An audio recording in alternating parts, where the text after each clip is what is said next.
For months, the Obama administration has warned the Assad regime of its imminent demise, but with the assassination of Syria's top 3 defense officials on Wednesday, Western observers say that may be closer to becoming a reality. The New York Times cites unnamed sources who say White House officials were in meetings Wednesday discussing contingency plans if the regime did collapse, and says in particular they are worried about what will happen to Syria's stockpile of chemical weapons. Though the administration is against the idea, the Times says Pentagon officials were in talks with Israeli defense officials about whether Israel might move to destroy Syrian weapons facilities. The Wall Street Journal reported last week that the Syrian regime, with one of the world's largest arsenals of chemical weapons, was moving its stockpiles around and making the White House nervous as to its intentions. The Journal says some U.S. officials fear Damascus intends to use the weapons against the rebels or civilians, potentially as part of a targeted ethnic cleansing campaign. But other officials said Mr. Assad may be trying to safeguard the material from his opponents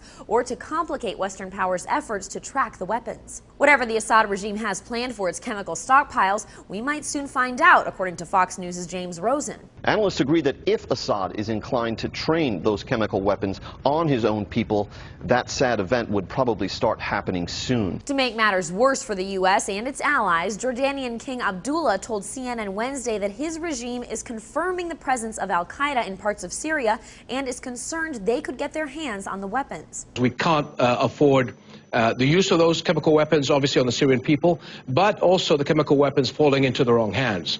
Because of the structure of Assad's extensive chemical weapons program, stopping him from using his weapons may not be possible, even if the U.S. military suddenly decided to intervene. According to Wired magazine, Wednesday's bombings may have shown Assad that his end is visible, but if he uses his chemical weapons or spirits them away in an act of revenge, there may not be much Defense Secretary Panetta can do about it. For Newsy, I'm Lauren Zima. Multiple sources, the real story.